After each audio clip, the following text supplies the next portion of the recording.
So hi everyone, welcome back to this channel. So I am going to show you how to forecast future sales using trend lines, and this is a perfect example, amazing example for you to analyze patterns and make data-driven predictions. So without wasting time, let us get started. So here I have some sample data on 6 months of your sales.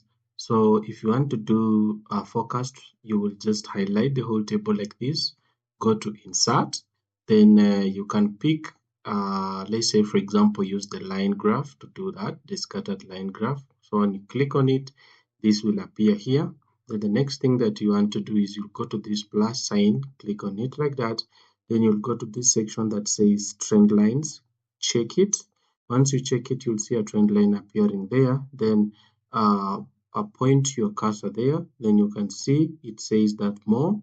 Then you can say linear forecast, click on linear forecast like that, then go to more.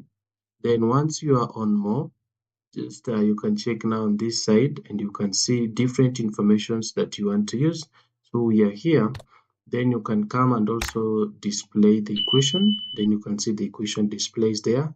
Then if you want to forecast forward or backwards, so let's say forecast forward something like 2 months, you just put there 2 months, then like that, then you can come back on your graph, then you can see your equation is here, and you can now also edit your graph and see what is happening with your graph based on the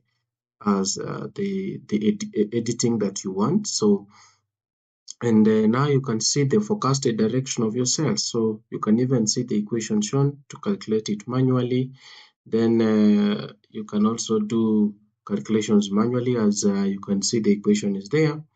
Then that is it. You have just forecasted your future sales using trend lines in Excel. So if this helped you, please leave a like and subscribe for more Excel tips every week.